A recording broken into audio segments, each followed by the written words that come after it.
Arbitration and conciliation, Lok Adalat and mediation ಅಂತ 3 ವಿಧ ಇದೆ. ಆ 3 ವಿಧಗಳ ಪೈಕಿ ಲೋಕ್ ಅದಾಲತ್ ಅಂತಕ್ಕಂಥದ್ದು ಒಂದು ವಿಧ.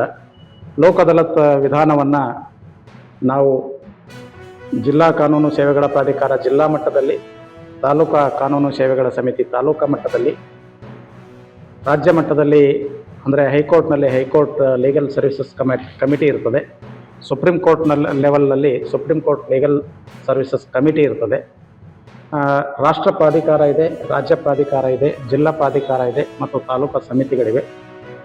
ಈ ಎಲ್ಲ ಹಂತಗಳಲ್ಲಿಯೂ ಸಹಿತ ಪ್ರಕರಣಗಳನ್ನು ನ್ಯಾಯಾಲಯದಲ್ಲಿ ಪ್ರೊಸೀಜರಲ್ ಆಸ್ಪೆಕ್ಟ್ ಮೂಲಕ ಬಗೆಹರಿಸಿಕೊಳ್ಳೋದ್ರ ಬದಲಾಗಿ ಆಲ್ಟರ್ನೇಟಿವ್ ಡಿಸ್ಪ್ಯೂಟ್ ರೆಸಲ್ಯೂಷನ್ ಸಿಸ್ಟಮ್ ಮೂಲಕ ಲೋಕ್ ಅದಾಲತ್ನಲ್ಲಿ ಒಬ್ಬರಿಗೊಬ್ಬರು ಮಾತಾಡಿ ರಾಜಿಯಾಗಿ ಮುಗಿಸ್ಕೊಳ್ಳಿ ಅಂತಕ್ಕಂಥ ಒಂದು ಉದ್ದೇಶದಿಂದ ಈ ಲೋಕ್ ಅದಾಲತ್ನಲ್ಲಿ national legal services authorities act 1987 ಕೆಳಗಡೆ ಲೋಕ್ ಅದಾಲತ್ನ ಹಮ್ಮಿಕೊಳ್ತೇವೆ.